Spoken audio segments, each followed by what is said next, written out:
Bismillahirrahmanirrahim. Assalamualaikum warahmatullahi wabarakatuh. Alhamdulillah. Alhamdulillahilladzi arsala rasulahu bil huda wa dinil haqq liyudhhirahu 'ala ad-dini kullihi walau karihal musyrikun. Asyhadu an la ilaha illallah wahdahu la syarikalah wa asyhadu anna Muhammadan abduhu wa rasuluh. Allahumma sholli wa sallim wa barik ala sayyidina Muhammadin wa ala alihi wa ashabihi wa man tabi'ahum bi ihsanin ila yaumiddin. Allahumma inna nas'aluka 'ilman nafi'a wa rizqan thayyiba wa 'amalan mutaqabbala, amma ba'd. Ayolah hafizakumullah. Alhamdulillah, kita memuji Allah Subhanahu wa taala atas segala limpahan nikmat, taufik serta hidayahnya, sehingga pada malam hari ini kita bisa kembali melanjutkan pengajian kita membaca kitab Al-Mulakhas fi Syarhi Kitab Tauhid yang ditulis oleh Syekh Shalih Fauzan. Mudah-mudahan apa yang kita lakukan pada malam hari ini mendapatkan ridho dari Allah Subhanahu wa taala dan dicatat sebagai amal soleh. Amin ya rabbal alamin. Pada pertemuan sebelumnya kita masih di bab majaa fi dzabhi li ghairillah. Jadi bab yang menerangkan dalil-dalil yang menerangkan hukum menyembelih kepada selain Allah. Kemudian Syekh Muhammad beliau membawakan beberapa dalil. Kemarin sudah kita baca dalil yang pertama yaitu surat Al-An'am ayat 162 sampai 163. Kemudian surat Al-Kautsar. Kemarin juga sudah kita baca hadisnya. Hadis yang diriwayatkan oleh Ali bin Abi Thalib radhiyallahu taala anhu, kita baca lagi ya, apa ya. Kalau di sini bismillahirrahmanirrahim, qala al-musannif rahimahullahu taala rahmatan wasi'ah wa nafa'ana bi ulumihi fi daril amin. Berkata penulis Allah an Ali bin Abi Thalib, dari Ali bin Abi Thalib radhiyallahu taala anhu, qala haddatsani Rasulullah sallallahu alaihi wasallam bi arba'i kalimatin. Rasulullah sallallahu alaihi wasallam telah memberitahukan kepadaku tentang 4 hal, ya, mewasiatkan kepadaku tentang 4 hal. Apa saja? Yang pertama, la'anallahu man dzabaha li ghairillah. Yang pertama, semoga Allah melaknat orang yang menyembelih ditujukan diniatkan kepada selain Allah. Kemudian yang kedua, wa la'anallahu man la'ana walidayhi. Semoga Allah melaknat orang yang melaknat kedua orang tuanya. Kemudian yang ketiga, wa la'anallahu man awa muhditsan. Semoga Allah melaknat orang yang melindungi pelaku kejahatan, pelaku kriminal. Kemudian yang keempat, wa la'anallahu ya manaha man, ya, harusnya man ya. Wa la'anallahu man ghayyara manaral ardi. Semoga Allah melaknat orang yang mengubah batas atau patok tanah. Kemarin sudah kita jelaskan juga bahwasanya lafal laknat itu makna aslinya adalah semoga dijauhkan atau diusir dari rahmatnya Allah. Semoga dijauhkan dari rahmat Allah. Dan setiap perbuatan yang di dalam teks-teks syariat, baik di dalam Al-Quran maupun Al-Hadis, kemudian kok perbuatan tersebut disifati dengan laknat, disebut dengan laknat, maka secara fikih hukumnya itu nggak lepas dari 2. Kalau nggak haram ya makruh, kalau nggak haram ya makruh. Nah, apa hukum orang menyembelih kepada selain Allah dan 4 hal yang tadi? Maka para ulama menjawab hukumnya haram. Ya, hukumnya haram. Kenapa menyembelih selain Allah itu, untuk selain Allah itu haram? Karena faktor bahwasanya perbuatan tersebut adalah kesyirikan. Jadi kemarin sudah kita bahas itu ya. Kemudian kita lihat al-makna al-ijmali lil hadis. Makna global dari hadis tadi. Kata beliau, kata Syekh Saleh, yuhadziru sallallahu alaihi wasallam ummatahu min arba'i jaraim. Rasulullah Shallallahu Alaihi Wasallam itu mentahdir, memperingatkan dengan keras umatnya dari 4 perbuatan jahat, 4 perbuatan buruk.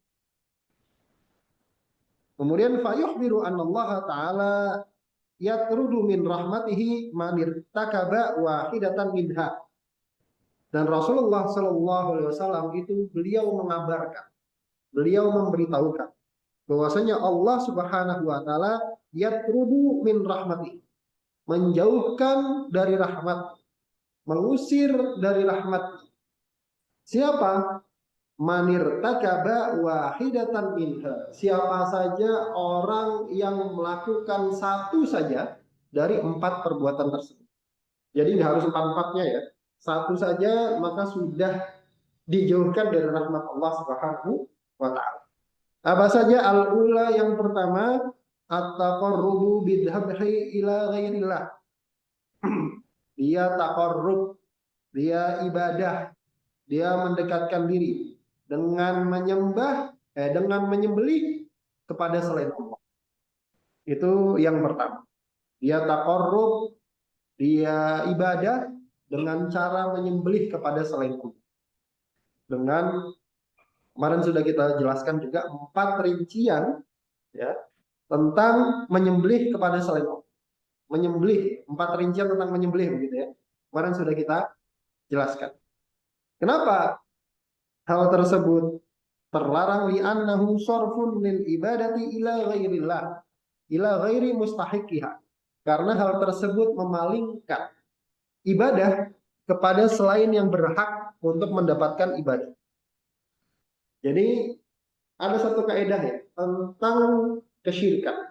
Ada satu kaidah tentang kesyirikan. Dan ini memang bagusnya dihafal, bagusnya diingat-ingat. Setiap perbuatan, kaidahnya setiap perbuatan yang dia sudah nyata, sudah terbukti bahwasanya perbuatan itu ibadah, kalau dia diserahkan kepada selain Allah, maka hukumnya syirik. Ya, maka hukumnya syirik. Ya. Jadi kaidahnya setiap perbuatan atau perkataan, ya, pokoknya perbuatan terbukti bahwa itu adalah ibadah, maka menyerahkannya kepada selain Allah adalah kesyirikan. Nah, bagaimana membuktikan sesuatu itu adalah ibadah? Bisa dengan banyak hal. Yang pertama, misalkan Allah memerintahkannya, oh berarti itu ibadah. Kemudian yang kedua, Allah Subhanahu wa taala mencintainya, mencintai perbuatan tersebut. Karena tidak mungkin Allah Subhanahu wa taala mencintai perbuatan maksiat. Pasti Allah mencintai perbuatan ibadah. Maka itu juga membuktikan bahwasanya perbuatan tersebut ibadah, atau disebutkan pahala kalau melakukannya. Disebutkan pahala kalau melakukannya. Maka itu juga membuktikan perbuatan tersebut adalah jenis dari ibadah. Maka kalau ada satu perbuatan disebutkan dengan seperti itu di dalam teks syariat, maka itu artinya perbuatan tersebut ibadah. Dan kalau memalingkannya kepada selain Allah, maka itu adalah kesyirikan. Buktinya apa kalau menyembelih ini ibadah? Ya berdasarkan dalil yang kemarin. Surat Al-Kautsar, fasholli li rabbika wanhar. Salatlah kepada Tuhanmu dan sembelihlah kurban.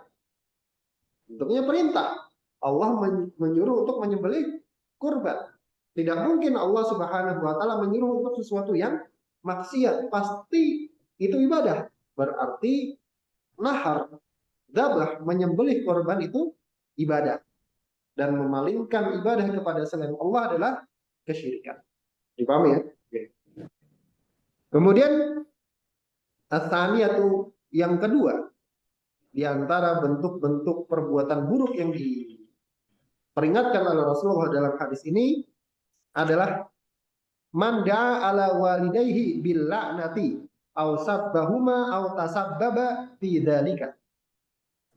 Semoga Allah melaknat, atau perbuatan yang buruk yang diperingatkan oleh Rasulullah adalah orang yang mendoakan kejelekan. Da'ala, kata-kata da'ala itu kalau dalam bahasa Arab itu artinya doa jelek. Kata doa Kalau ketemunya huruf jar ala, itu artinya doa kejelekan.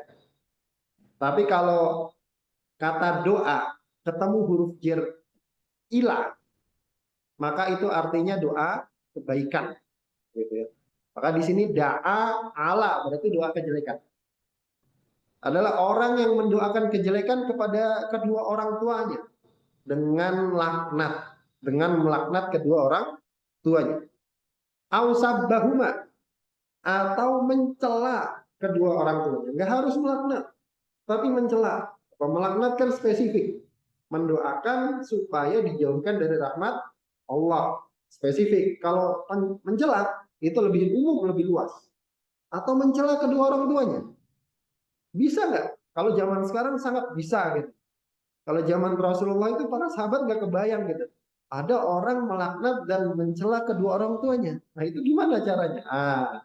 Atau tasabbaba fi dzalika. Atau dia jadi sebab kedua orang tuanya dilaknat atau dicela. Bagaimana? Bi an yasdura minhu dzalika fi haqqi abawai syakhsin. Dengan muncul atau bersumber dari orang tersebut laknat fi haqqi abawai syakhsin, pada kedua orang tua orang lain. Artinya dia melaknat, mencela kedua orang tuanya orang lain. Fayaruddu alaihi dzalika syakhsu bil mithli. Terus gara-gara orang tuanya dicela, maka orang tadi kemudian membalasnya dengan mencela orang tua tadi, orang tuanya orang tadi dengan yang semisal. Dengan yang semisal. Artinya dia jadi gara-gara orang tuanya dicela, dilaknat, gara-gara dia melaknat orang tua orang lain. Bingung. Itu yang kedua. Kemudian perbuatan yang ketiga yang diperingatkan oleh Rasulullah SAW adalah man hama janiban mustahiqqan lil haddi syar'i famana'ahu min an yuqama alaihi al haddu. Adalah man hama janian, bukan janiban. Man hama janian, orang yang melindungi janian. Janian itu pelaku kriminal, pelaku kejahatan. Mustahiqqan lil haddi syar'i, yang dia berhak untuk dapat hukuman secara syariat. Famanahu, kemudian orang tadi mencegahnya, menghalanginya, min an yuqama alaihil haddu, untuk ditegakkan hukuman atas orang tersebut. Nah, ini banyak nih sekarang, harusnya penegak hukum dia malah melindungi orang yang harusnya dihukum. Nah, ini bahkan ada hadis yang lebih tegas lagi. Semoga laknat Allah, laknat Rasulnya, dan laknat seluruh alam bagi orang yang melindungi pelaku kejahatan. Harusnya dia menjadi penegak hukum, malah dia melindungi pelaku kejahatan. Gara-gara apa? Gara-gara duit. Ya enggak? Nah, ini bahaya nih kayak gini. Auradiyah bibid'atin fid dini wa aqarrah. Jadi hadisnya itu bisa dibaca dua. Muhditsan atau muhdatan. Kalau dalnya di kasroh muhditsan berarti artinya melindungi pelaku kejahatan. Tapi kalau dalnya di fathah muhdatan, maka artinya melindungi perbuatan bid'ah. Nah, berarti kalau berdasarkan bacaan atau harokat hadis yang kedua muhdatan, maka artinya radhiya bi bid'atin fid din. Dia ridho terhadap perbuatan bid'ah di dalam agama. Wa aqarraha, dan dia menetapkannya. Artinya dia rela ada perbuatan bid'ah di dalam agama. Dia tidak mengingkarinya. Maka ini juga perbuatan buruk yang diperingatkan oleh Rasulullah Muhammad SAW. Kemudian ar-rabi'atu yang keempat, perbuatan yang diwasiatkan oleh Rasulullah SAW untuk dihindari atau ditahdzir, diperingatkan oleh Rasulullah adalah man tasarrafa fi marasimil ardi, orang yang mengubah-ubah ngotak-ngatik marosimil ardi, patok tanah, batas tanah, allati tafrizul huquqa, yang mana batas tanah tadi, patok tanah tadi memisahkan hak-haknya orang. Oh, ini haknya tanahnya si fulan, ini tanahnya si fulan, dibatasin sama patok, dibatasin sama batas. Faqaddamaha au akharaha an makaniha. Bagaimana bentuk ubahnya? Gak cuma dimajuin. Ini saya majuin ya. Satu jengkal dimajuin kan gak ketahuan satu jengkal dimajuin. Atau satu ruas jari gitu majuin dikit geser.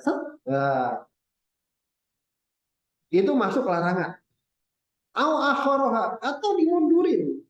Bisa dimundurin, bisa. Bisa. Dimundurin juga masuk dalam larangan tersebut. An makannya dari tempatnya yang seharusnya. Fayan syau an dzalika iqta'u syai'in min ardi ghairihi dzulman. Maka muncul dari perbuatan ini iqta'u syai'in, mengambil sesuatu minal ardi dari tanah, min ardi ghairihi, tanah orang lain, dzulman, secara dolim. Jadi istilahnya ngambil tanah orang lain secara dolim. Ini 4 perbuatan yang Rasulullah SAW peringatkan. Kemudian kata beliau, munasabatul hadits lil bab. Hubungan antara hadis ini dengan bab. Ingat, di antara yang pertama kali harus diketahui dalam kitab-kitab yang bentuknya tahwid, yang bentuknya bab, judul bab, judul bab, judul bab, terus dalil. Model Sahih Bukhari, model Riyadhus Shalihin, pokoknya model kitab-kitab hadis atau Bulughul Maram gitu ya. Di antara yang pertama kali harus diketahui oleh orang yang ngaji, orang yang belajar, santri, adalah mengetahui antara kaitannya dalil dengan judul bab. Apa sih hubungannya? Kenapa ini dalil ini dimasukin dalam judul bab ini? Judul babnya kemarin apa? Menjelaskan tentang hukum menyembelih kepada selain Allah. Kata beliau, anna fihi dalilan ala ghiladi tahrimi dzabhi ghairillah. Bahwasanya di dalam hadis ini terdapat dalil atas beratnya atau besarnya keharaman menyembelih untuk selain Allah. Haitsu inna fa'ilahu awwalu man yastahiqu la'natullah. Yang mana pelakunya itu adalah orang pertama yang dikatakan berhak untuk dapat laknatnya Allah Subhanahu wa taala. Jadi ingat ya, kalau ada satu perbuatan itu kok dilaknat, nggak mungkin perbuatannya wajib gitu ya, nggak mungkin perbuatannya sunnah. Semoga Allah melaknat orang yang melakukan bla bla bla gitu. Semoga Allah melaknat orang yang melakukan A gitu. Nggak mungkin A ini jadi wajib, nggak mungkin. Pasti kalau nggak haram ya makruh. Nggak, kalau nggak haram ya makruh. Nah ini nggak mungkin makruh, pasti haram. Gitu.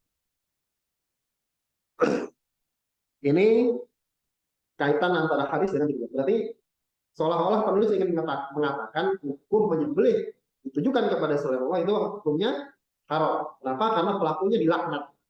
Ini namanya proses pendalilan. Dan nggak semua orang bisa untuk melakukan hal ini. Jadi proses pendalilan ini butuh ilmu alat. Butuh ilmu alat. Ya, pokoknya begitulah ya. Minimal orangnya ngerti bahasa Arab. Minimal ya, orangnya ngerti bahasa.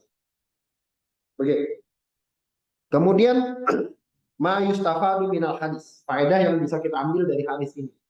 Apa saja? Yang pertama, an-nadzabaha li ghairillahi muharramun syadidu tahrim wa syirkun fi muqaddimatil kabair. Bahwasanya menyembelih untuk selain Allah itu hukumnya haram, syadidu tahrim, sangat haram. Wa syirkun, dan juga syirik fi muqaddimatil kabair, dalam permulaan dosa besar. Artinya dosa-dosa besar yang lain itu di bawah levelnya. Di bawah levelnya. Dosa besar yang disebutkan 3, setelahnya itu di bawah level menyembelih untuk selain Allah. Melindungi pelaku kejahatan, melaknat kedua orang tua. Itu hukumnya haram. Ya haram. Tapi dibandingkan dengan menyembelih untuk selain Allah, gede mana? Gede menyembelih untuk selain Allah. Begitu. Kemudian yang kedua, anna dzabaha ibadatun yajibu sarfuha lillahi wahdah. Bahwasanya menyembelih untuk Allah, menyembelih korban itu adalah ibadah dan wajib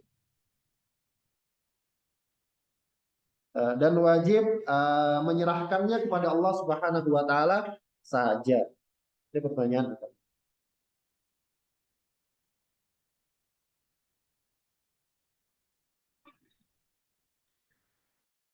Minta didoakan kucing. Wallahu alam, mana belum tahu ya itu. Itu gimana ya? Memang kaedah dalam berdoa begini. Tahu yang disebutkan oleh para ulama itu selama pelakunya mampu. Ya Allah alam, kalau minta didoakan binatang gitu, nggak harus kucing ya, binatang itu gimana? Allah alam. Saya belum tahu. Nanti saya coba tanyakan ya kepada guru-guru saya ya. Saya nggak tahu. Allah alam. Kemudian yang ketiga, tahrimu la'nil walidaini wa sabbihima mubasyaratan aw tasabbuban.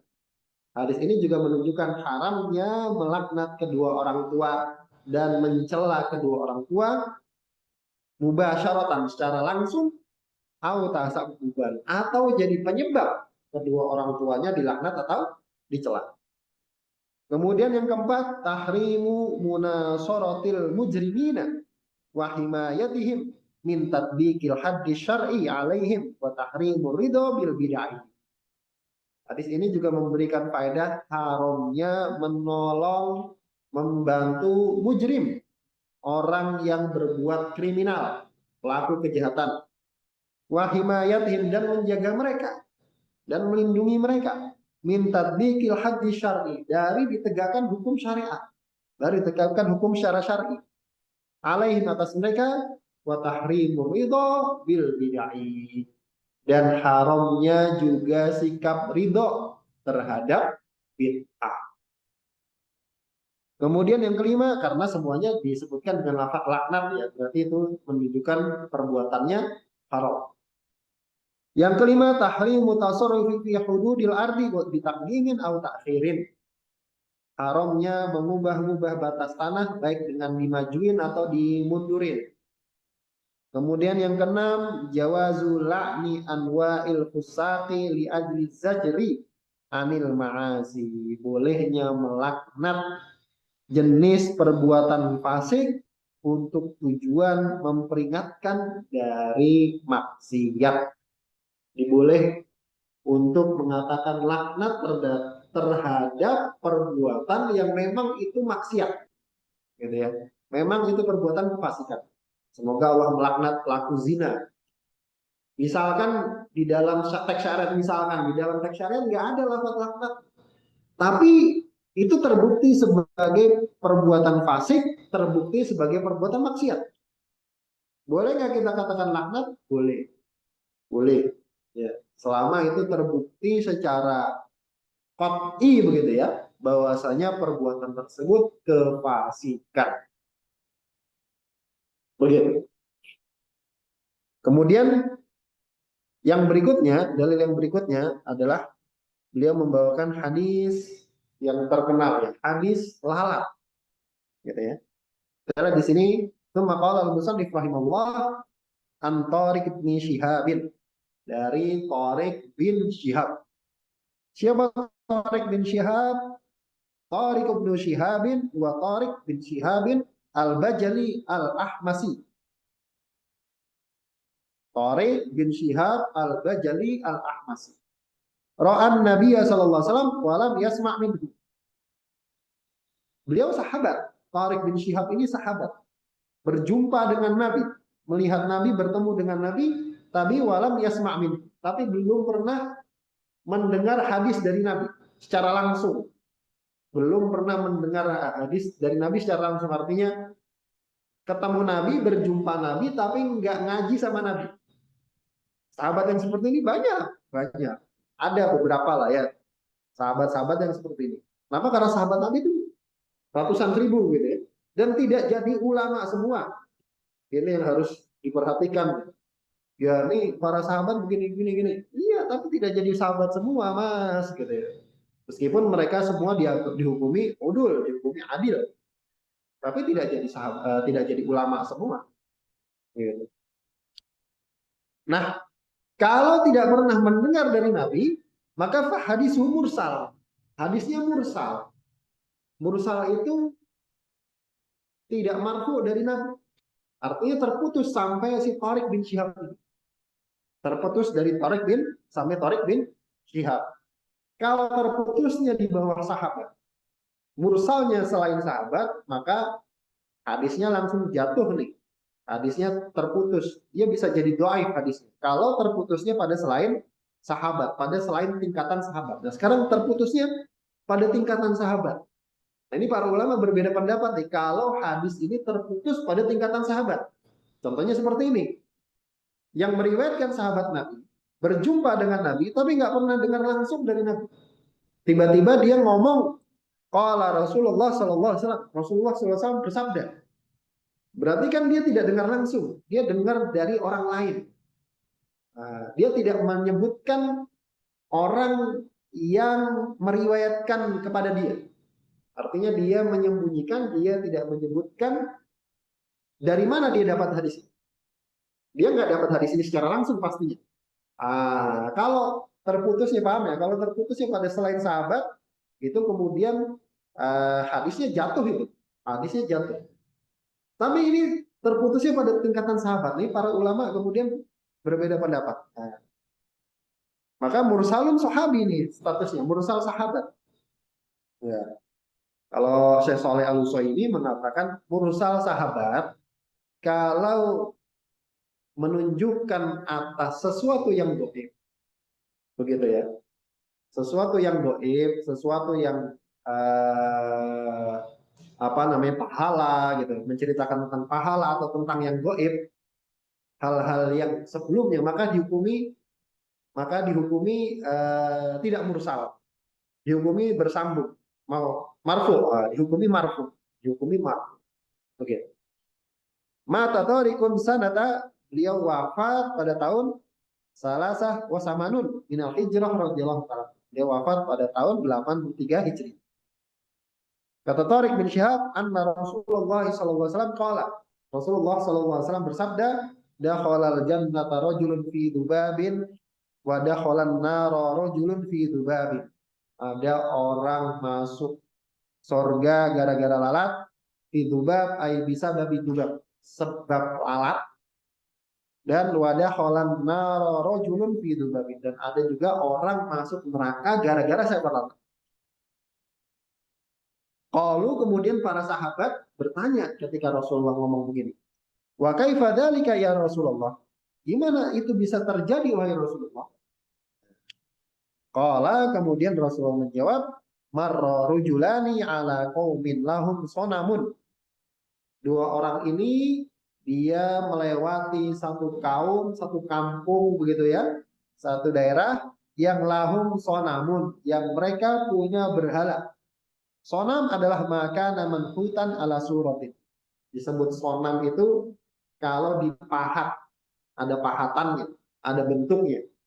Jadi di dalam istilah dalam ilmu tauhid itu ada sonam, ada watan. Kalau sonam itu berhala, dia dipahat, ada bentuknya. Kalau watan itu lebih luas, nggak harus pahatan. Dia bisa pohon keramat, dia bisa batu keramat, dia bisa petilasan keramat, dia bisa pusaka, dia bisa pokoknya macam-macam. Itu namanya watan. Kalau sonam itu dipahat, udah bentuk patung, udah bentuk berhala. Dua orang ini melewati satu kampung, satu kaum yang punya berhala. La yujawizuhu ahadun. La yujawizuhu ahadun. Yang mana la yamurru bihi wa la yata'addahu. Tidak akan ada yang melewatinya dan tidak akan ada yang melampauinya seorang pun hatta yuqarriba lahu syai'an. Hingga orang tersebut taqarrub kepada berhala tadi. Nah, taqarrub ini diterjemahkan atau diartikan sebagai yatbah. menyembelih korban. Berarti yang mana penghuni kampung ini nggak akan mengizinkan orang lewat kecuali dia udah nyembelih korban, ngasih sesajen lah bahasa kita, ngasih sesajen kepada berhala tersebut. Qalu li ahadihim, penghuni kampung ini ngomong kepada orang yang pertama, qorrib, sembelihlah korban, pasang sajen, bikin sajen lah, takorup lah, ya, artinya pasang sajen lah, sembelihlah. Qala, kemudian orang ini mengatakan, laisa indi syai'un uqarrib. Saya nggak punya apa-apa buat dipasang sajen. Saya nggak punya apa-apa untuk disembelih. Gitu kan? Qalu, kemudian orang-orang ini menjawab, qarrib walau dzubaba. Sembelihlah, takarublah, pasang sajenlah meskipun cuma lalat. Meskipun cuma lalat. Faqarraba dzubaban fakhallu sabilahu. Itu dalnya nggak ada ya. Kemudian orang ini menyembelih lalat, nggak disembelih ya, pokoknya dipasang sajen gitu ya. Dia ngasih sajen lalat, kemudian fakhallu sabilahu pada kholan nar. Kemudian orang-orang ini mempersilahkan lewat dan gara-gara itu dia masuk neraka. Kenapa? Karena sampai mati belum tobat nih. Sampai mati belum tobat. Faqalu lil akhar. Kemudian penduduk kampung ini ngomong lagi kepada orang yang satunya. Qorrib, qorrib maksudnya sembelihlah, pasang sajenlah. Qala, kemudian orang ini mengatakan, nah alasannya beda nih. Orang ini ma kuntu la uqarriba li ahadin syai'an dunallahi azza wa jalla. Saya nggak akan menyembelih korban, saya nggak akan memberikan persembahan kepada seorang pun, sedikit pun kepada selain Allah Subhanahu wa taala. Dia langsung tegas, saya nggak akan saya nggak akan nyembelih korban kepada selain Allah, sedikit pun. Kemudian fadarabu udqahu pada kholal jannah. Gara-gara ini orang ini kemudian dipenggal lehernya sama penghuni kampung tersebut dan gara-gara itu dia masuk surga. Diriwayatkan oleh Imam Ahmad. Al makna istimali lil hadis. Makna globalnya dari hadis. Tadi secara apa namanya terjemahannya. Kata beliau, yukhbirun Nabi sallallahu alaihi wasallam an khutur syirk. Nabi Muhammad sallallahu alaihi wasallam mengabarkan tentang bahayanya kesyirikan. Wa syana'atihi, dan kejelekan keburukan kesyirikan. Fa yuhadditsu ashabahu. Rasulullah sallallahu alaihi wasallam bercerita kepada para sahabat, menceritakan kepada para sahabatnya, wa yabda'u haditsahu bi bidayatin. Kemudian beliau memulai pembicaraannya, memulai ceritanya dengan satu permulaan, dengan satu pembukaan. Kalau bahasa kita sekarang hook gitu ya. Kalau bahasanya konten kreator hook. Dengan hook gitu ya. Taj'alun nufusa, yang menjadikan jiwa itu tastagribu wa tatalla'u ila siyaqi hadal hadis. Itu merasa aneh, penasaran, dan tatatalla'u, sama ya, penasaran kepada hadis lengkapnya kayak apa. Ini berarti memang Rasulullah sudah menguasai ilmu komunikasi. Kan gitu. Benar nggak? Rasulullah menguasai ilmu komunikasi. Kalau bahasa sekarang, orang sekarang nyebutnya mengawali dengan pembukaan yang bikin orang penasaran. Ada orang masuk neraka gara-gara lalat dan masuk surga gara-gara lalat. Itu kan bikin orang penasaran kayak gitu. Dakhalal jannata rajulun fi dzubabin wa dakhalan nar rajulun fi dzubabin. Syai'un yasirun sabbaba amran khatiran. Sesuatu yang remeh kok bisa menyebabkan sesuatu yang sangat berbahaya. Orang-orang masih penasaran gitu ya. Nah ini Rasulullah memang diberikan kecerdasan seperti itu ya oleh Allah Subhanahu wa taala. Mukjizat gitu ya. Bahasa kita kecerdasan komunikasi gitu ya. Wa aujaba su'ala an tafsirihi, dan ini menyebabkan tentang pertanyaan rincinya kayak gimana? Ya Rasulullah gimana nih? Maksudnya gimana? Pengen dirinci.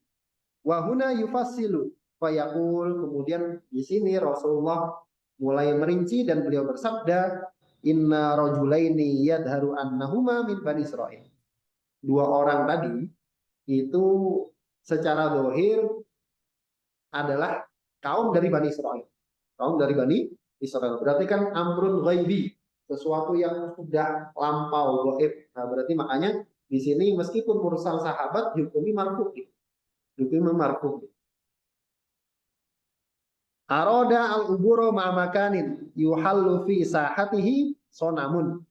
Yang kedua orang ini pengen lewat di satu tempat yuhallu fi sahati, yang mana dipasang di sahahnya, di alun-alun desanya, di tengah-tengah desanya, di muka desanya, kalau bahasa kita alun-alun gitu ya, itu satu berhala yang yufradu ala man aroda tajawuzahu an yadbahalahu taqarruban ilaihi wa ta'liman, supaya kemudian diwajibkan atas orang yang pengen lewat supaya menyembelih kepada berhala tersebut bentuk taqarrub dan mengagungkan berhala tadi.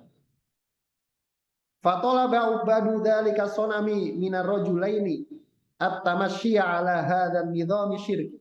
Kemudian para penyembah berhala tadi menuntut kepada dua orang tadi untuk tunduk kepada aturan syirik ini. Ini aturan syirik nih, ini undang-undang syirik.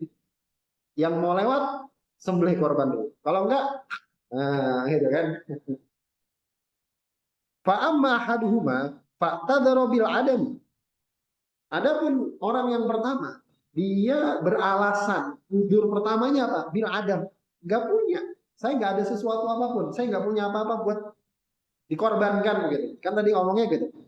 Faqana'u minhu bi aisari syai'. Kemudian para penyembahnya ini itu meyakinkan dia, membuat dia qanaah gitu, meyakinkan dengan sesuatu yang paling remeh. Sesuatu yang paling remeh itu lalat. Lalat itu kan nggak bisa dimakan. Ente mau gitu makan sop lalat gitu. Kumpulin 1000 juga gak ada yang pengen kan gitu kan. Cuma memang yang dimaksud adalah supaya mereka setuju dengan kesyirikan tadi. Bukan nyembelihnya, bukan dagingnya yang dipengen, tapi ritualnya. Tapi ritualnya yang diinginkan, bukan sembelihannya tapi ritualnya. Makanya dibikin yakin gitu dengan sesuatu yang paling remeh. Lianna maksudahu husulu muwafaqati ala syirki. Karena maksud para penyembahnya tadi itu supaya memperoleh persetujuan di atas kesyirikan, muwafaqah, kesamaan dalam kesyirikan. Bukan dagingnya, bukan itunya, tapi ritualnya. Ya kamu udah melakukan ritual saya, nih makanya nih hati-hati. Teman-teman yang pergi wisata ke pulau sebelahnya Jawa maksudnya. Kemudian di sana datang ke tempat ibadah, kemudian disuruh melakukan ritual-ritual di sana. Hati-hati, hati-hati. Bisa masuk dalam kategori yang seperti ini. Ya, itu kan kalau dari coba itu dibalik gitu. Yang melakukan itu orang Islam, itu insya Allah heboh, viral berhari-hari. Orang Islam itu intoleran gitu. Datang ke situ kemudian disuruh melakukan ini, melakukan itu. Tangannya dicuci gitu kan, kemudian harus memakai memakai ini gitu. Terus dan seterusnya itu lihat. Kenapa? Karena maksudnya adalah husul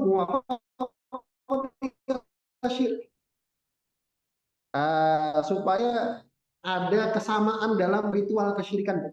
Fada bahalisonapi dubaban fatorokuhu yamurru pada kola bisa dan pilih ada naroja. Kemudian gara-gara ini orang ini menyembelih untuk berhala tadi seekor lalat, meskipun nggak bisa sembelih ya. Kemudian orang-orang penyembahnya itu membiarkannya untuk lewat dan dia masuk gara-gara perbuatannya tadi ke api neraka jahat.